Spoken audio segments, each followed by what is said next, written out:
네. AI라는 거대한 흐름 속에서 우리 시선은 보통 아주 화려한 거대 언어 모델이나 새로운 GPU 같은 곳에 쏠리곤 하죠. 하지만 오늘은 그 화려한 무대 뒤편에서 AI 인프라에 보이지 않는 혈관 역할을 하는 아주 핵심적인 기업 크레도 테크놀로지에 대해 깊이 파고들어 보려고 합니다. 최근 이 기업 주가가 하루 만에 8% 넘게 급등하면서 150달러 선을 넘었는데요.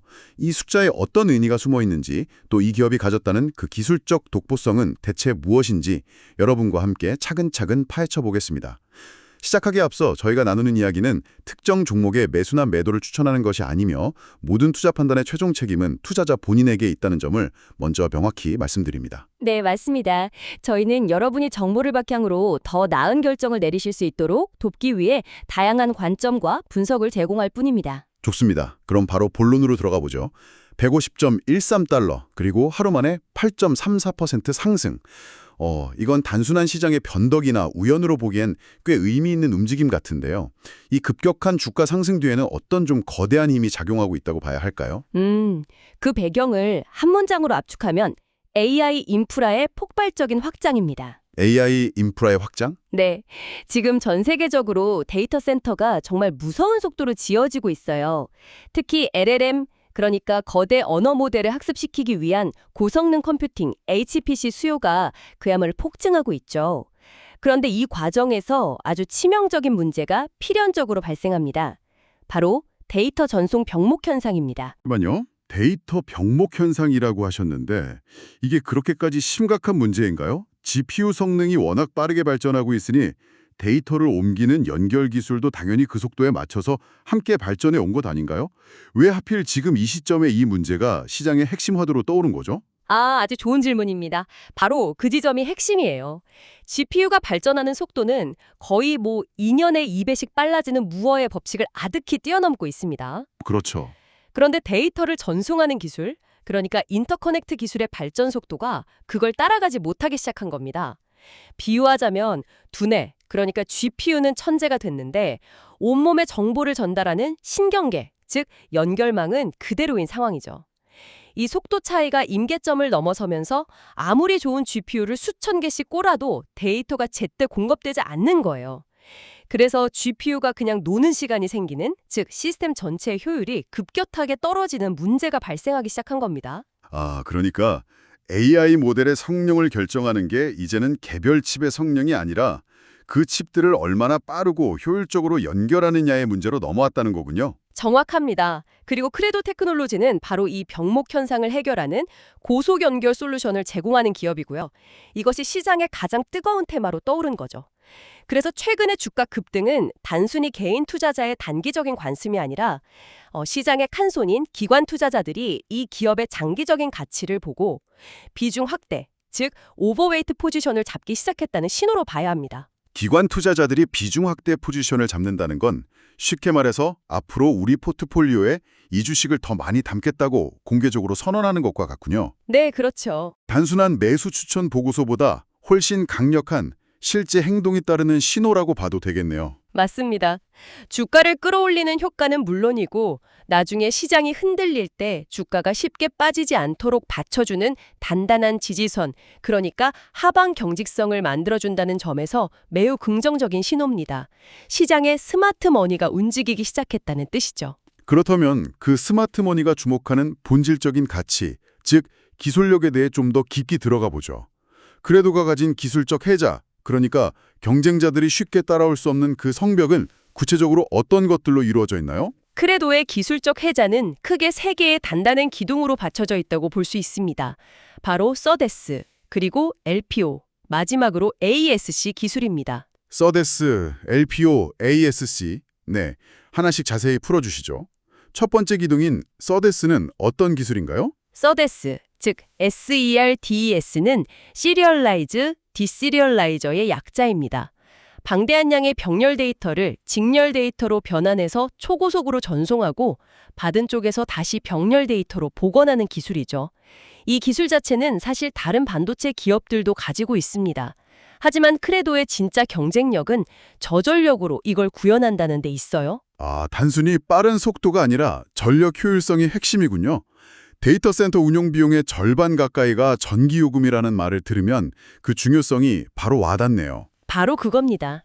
지금 데이터 전송 속도가 칩당 112GBps, 즉 112GBps에서 224GBps로 넘어가는 기술 전환의 길목에 있습니다. 속도가 2배가 되는 거네요. 네.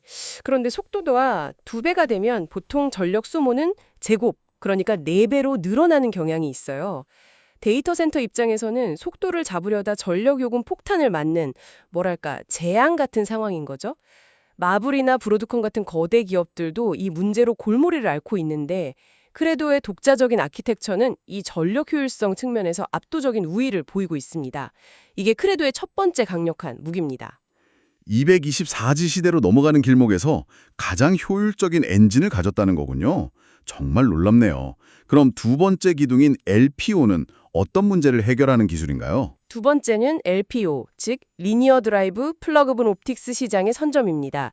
LPO는 광통신 모듈에서 DSP, 그러니까 디지털 신호 처리기라는 부품을 제거하는 기술이에요. 잠깐만요. DSP요. 그게 신호의 왜곡을 보정해주는 아주 중요한 역할이라고 들었는데 그걸 그냥 빼버리면 신호 품질이 엉망이 되는 것 아닌가요? 데이터 전송 중에 오류가 엄청나게 발생할 것 같은데요. 그걸 어떻게 감당하죠? 바로 그 질문이 LPO 기술의 핵심을 꿰뚫고 있습니다. DSP는 신호를 보정해주는 대신 상당한 전력을 소모하고 데이터를 미세하게 지연시키는 주범이기도 해요. 비유를 하자면 우리가 외국어를 들을 때 머릿속에서 실시간으로 통역기, 즉 DSP를 돌리는 게 기존 방식입니다. 물론 정확하지만 느리고 에너지 소모가 크죠. 아, 그렇죠. 반면 LPO는 크레도가 가진 정밀한 아날로그 신호 처리 기술을 이용합니다. 그래서 아예 통역기 없이도 원어민처럼 바로 알아듣게 만드는 기술에 가까워요. 중간에 디지털 통역 과정을 생략해버리니 당연히 더 빠르고 에너지도 덜 쓰는 거죠. 와, 정말 직관적인 비유네요. 통역기 없이 바로 알아듣는다니 그만큼 신호 처리 기술에 자신이 있다는 뜻이군요. 그렇습니다. 수십만 개의 광 모듈이 들어가는 하이퍼스케일 데이터 센터에서는 이 작은 차이가 전체 운용 비용에 엄청난 영향을 미칩니다. 그래서 아마존, 마이크로소프트 같은 기업들에게 LPO는 이제 선택이 아닌 필수가 되고 있고 크레도는 이 시장을 가장 먼저 개척한 선도주자입니다. 마지막 세 번째 기술적 해자인 AEC는 어떤 건가요? AEC, 액티브 일렉트리컬 케이블 시장에서의 지배력입니다. 우리가 흔히 쓰는 구리 케이블은 거리가 멀어지거나 속도가 빨라지면 신호가 급격히 약해지는 물리적 한계가 있어요. AEC는 케이블 양끝단에 신호를 증폭하고 보정해주는 작은 칩을 달아서 이 한계를 극복하는 능동형 케이블입니다. 아, 그러니까 수동적으로 신호를 전달만 하는 게 아니라 케이블 스스로 신호 품질을 관리한다는 건요. 마치 저렴한 충전 케이블과 내부에 칩이 들어있어서 안정적인 전력 공급을 관리해주는 고급 케이블의 차이 같네요. 완벽한 비유입니다. 그리고 크레도는 이 AEC 시장에서 사실상의 표준을 제시하고 있어요. 특히 엔비디아의 데이터 센터 솔루션이나 아마존 웹서비스, AWS의 내부 네트워크에 크레도의 AEC가 핵심 부품으로 채택되면서 이 분야에서의 지배력은 거의 독점에 가깝게 공고해지고 있습니다. 이처럼 썰데스, LPO, AEC라는 세 개의 강력한 기술 기둥이 크레도라는 성을 단단히 지키고 있는 겁니다. 이렇게 독보적인 기술을 3개나 가지고 있다면 당연히 재무제표에도 그 가치가 드러나야 할 텐데요. 그런데 이런 첨단 기술 기업은 기존의 PA 같은 잣대로는 제대로 평가하기 어렵다는 말도 많습니다. 크레도의 진짜 가치를 보려면 우리는 재무제표의 어떤 부분을 들여다봐야 할까요? 좋은 지적입니다.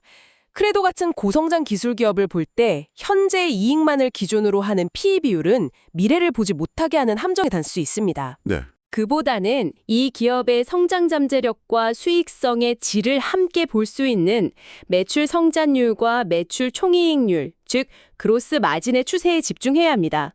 성장성과 수익성의 질, 두 가지를 동시에 봐야 한다는 말씀이시군요. 구체적으로 어떤 점들을 눈여겨봐야 할까요? 먼저 수익 구조를 보면 크레도는 단순히 칩을 만들어 파는 것 외에 자신들이 개발한 기술을 지적재산권, 즉 IP 형태로 빌려주는 라이센싱 사업을 함께 하고 있습니다. 아, IP 라이센싱이요? 네. 또 여러 기능을 가진 반도체 조각들을 레고처럼 조립해서 하나의 칩처럼 동작하게 하는 칩렛 기술도 판매하고요. 아, 그러니까 크레도는 물리적인 칩만 파는 게 아니라 자신들의 기술 설계도 자체를 빌려주거나 다른 회사들이 커스텀 칩을 만들 때 쓸 수 있는 기술 레고 블록을 팔기도 하는군요. 훨씬 부가가치가 높은 사업처럼 들리네요. 맞습니다. 이 IP 라이센싱과 칩렛 판매 비중이 계속 확대되고 있기 때문에 앞으로 회사의 전체적인 마진율, 즉 매출 총이익률은 꾸준히 개선될 것으로 기대할 수 있습니다. 다음으로 재무 건전성을 보면 법인이 케이맨 제도에 있는데요. 이는 글로벌 자금을 효율적으로 유치하고 운영하는 데 유리한 구조를 제공합니다. 이를 바탕으로 확보한 풍부한 현금으로 기술 기업의 생명줄인 R&D에 꾸준히 재투자할 수 있는 선순환 구조를 갖추고 있죠. 마지막으로 성장 잠재력은 어떻게 봐야 할까요? 이 부분이 가장 기대되는 지점입니다. 향후 AI 기술이 더욱 발전하면 지금의 데이터 센터 인프라는 결국 한계에 부딪힐 겁니다. 그때가 되면 차세대 AI 서버 인프라로의 대대적인 교체 주기가 도래할 텐데 이 시점과 맞물리면 크레도의 연평균 성장률 CAGR은 산업 전체의 평균 성장률을 훨씬 크게 뛰어넘을 것으로 예측됩니다. 때 그 도로의 핵심 포장 기술을 독점적으로 가진 회사라고 생각하시면 됩니다. 네, 지금까지 들어보면 정말 장밋빛 미래가 그려지는데요. 하지만 모든 투자에는 양면이 있죠. 이제 좀 더 비판적인 시각에서 크레도가 마주한 가장 큰 기회 요인과 반대로 우리가 주의 깊게 봐야 할 리스크 요인은 무엇이 있을지 짚어주시죠. 물론입니다. 먼저 긍정적인 측면, 즉 기회 요인부터 보겠습니다. 첫 번째 가장 큰 기회는 단연 엔비디아 생태계로의 통합 심화입니다. 엔비디아요? 네, 엔비디아의 차세대 GPU 가속기인 GB200 같은 제품이 본격적으로 출시될 때 그 내부와 서버 간의 연결을 위해 크레도의 고속 연결 기술 채택 범위가 지금보다 훨씬 더 확대될 가능성이 매우 높습니다. 이 엔비디아와의 관계가 어느 정도 수준인가요? 단순한 부품 공급업체인가요? 아니면 엔비디아의 미래 로드맵에 깊숙이 관여하는 전략적 파트너에 더 가까운가요? 후자에 가깝다고 봐야 합니다. 크레도의 기술은 이제 엔비디아의 차세대 플랫폼 성능을 구현하기 위한 필수적인 구성 요소가 되어가고 있습니다. 그렇군요. 두 번째 기회 요인은 ASIC, 즉 주문용 반도체 시장의 확장입니다. 구글, 아마존 같은 빅테크 기업들이 자신들의 서비스에 최적화된 맞춤형 반도체를 직접 설계하고 있는데 이때 고속 데이터 입출력을 담당하는 서데스 같은 기술은 처음부터 개발하기가 너무 어렵습니다. 그래서 검증된 기술력을 가진 크레도의 IP, 아까 말씀드린 기술 레고 블록을 사서 쓰는 게 훨씬 효율적이죠. ASIC 시장이 커질수록 크레도의 IP 가치는 기하급수적으로 상승할 겁니다. 반대로 우리가 경계해야 할 리스크 요인은 어떤 것들이 있을까요? 어떤 시나리오가 현실화되면 크레도의 성장에 제동이 걸릴 수 있을까요? 첫 번째는 지정학적 리스크입니다. 법인은 케이맨 제도에 있고 생산, 공급망은 전 세계에 흩어져 있습니다. 만약 미중 갈등이 격화되어 특정 지역의 공급망에 문제가 생기거나 수출입 규제가 강화될 경우 실적에 직접적인 타격을 입을 수 있습니다. 네, 그럴 수 있겠네요. 두 번째는 역시 치열한 기술 경쟁입니다. 앞서 잠깐 언급하셨던 마블 테크놀로지나 브로드컴 같은 거대 기업들이요. 이들은 정말 엄청난 자본력과 연구 인력을 가진 공룡들인데 지금 뭘 하고 있나요? 크레도가 앞서 나가는 걸 그냥 보고만 있진 않을 텐데요. 당연합니다. 그들 역시 자체적으로 저전력 서데스나 LPO 기술을 개발하기 위해 막대한 자금을 쏟아붓고 있습니다. 혹은 크레도와 유사한 기술을 가진 작은 스타트업을 인수하려는 움직임도 보이고요. 크레도가 지금의 기술 격차를 계속해서 유지하고 한 발 앞서 나가는 것이 이 기업의 영원한 숙제이자 가장 핵심적인 과제입니다. 만약 경쟁사가 더 혁신적인 기술을 더 저렴하게 내놓는다면 크레도의 혜자는 순식간에 좁혀질 수 있습니다. 자, 그럼 오늘 나눈 모든 분석을 종합해볼 시간입니다. 거시 환경부터 기술, 재무, 리스크까지 다각도로 살펴봤는데요. 크레도 테크놀로지라는 기업의 본질을 청취자 여러분이 쉽게 이해할 수 있도록 한마디로 정의한다면 어떻게 비유할 수 있을까요? 저는 이 기업을 AI 골드러시 시대의 곡쟁이와 삽이라고 정의하고 싶습니다. 곡괭이와 삽이요? 네, 19세기 미국 서부 골드러시 때 금을 캐서 거부가 된 사람은 사실 소수였죠. 오히려 더 안정적이고 큰 부를 얻은 사람들은 금을 캐려는 수많은 사람들에게 곡괭이, 삽, 청바지 같은 필수 장비를 팔았던 리바이 스트라우스 같은 사람들이었습니다. 그 곡괭이와 삽 비유가 정말 와닿네요. AI라는 거대한 금광을 캐기 위해 몰려든 빅테크 기업들에게 데이터를 캐낼 수 있는 가장 핵심적인 도구인 연결 기술을 제공하는 회사라는 말씀이시군요. 그런데 한편으론 이런 생각도 듭니다. 곡괭이도 여러 회사가 만들 수 있잖아요. 그래도 왜 곡괭이가 다른 회사들의 것보다 특별히 더 좋다는 보장이 없다면 결국엔 가격 경쟁으로 가는 것 아닌가요? 바로 그 지점에서 크레도의 기술적 해자가 다시 한번 중요해집니다. 크레도의 곡괭이는 그냥 새로 만든 곡괭이가 아니라 경쟁사 제품보다 절반의 힘으로 2배 더 깊게 팔 수 있는 저전력 고효율 곡괭이인 셈이죠. 아하, 모두가 더 깊은 금맥을 파기 위해 혈안이 된 상황에서 어떤 곡괭이를 선택할지는 명확합니다. 따라서 현재 주가 150.13달러는 이 기업이 데이터 센터 내 데이터 병목 현상 해결사로서의 프리미엄 가치를 시장에서 본격적으로 인정받기 시작한 구간으로 해석해야 합니다. 그렇다면 앞으로의 전망은 단기적인 변동성은 있겠지만 장기적으로는 AI 인프라가 확장되는 한 함께 성장할 수밖에 없는 구조라고 보시는 거군요. 그렇습니다. AI 인프라의 혈관이라는 필수 불가결한 역할을 수행한다는 본질을 고려할 때 장기적인 기업 가치는 여전히 굳건한 우상향 궤도 위에 있다고 보고 있습니다. 네, 오늘 정말 깊이 있는 분석이었습니다. 마지막으로 이 논의를 마무리하면서 청취자 여러분이 한 번쯤 생각해 볼 만한 질문을 던져주신다면 어떤 것이 있을까요? 여기서 우리가 한 가지 더 깊이 생각해 볼 질문이 있습니다. AI 모델의 지능은 기하급수적으로 발전하고 있고 우리는 자연스럽게 AI 소프트웨어, 그러니까 그 두뇌 자체에만 모든 가치를 두는 경향이 있습니다. 하지만 한번 상상해 보시죠. 만약 크레도 같은 기업이 제공하는 물리적인 인프라, 즉 AI의 두뇌에 데이터를 공급하는 배관과 고속도로가 그 발전 속도를 따라가지 못한다면 과연 어떤 일이 벌어질까요? 아무리 똑똑한 천재들의 도시를 만들어도 그 도시를 연결하는 도로가 꽉 막힌 비포장도로라면 아무 의미가 없는 것과 마찬가지겠군요. 바로 그겁니다.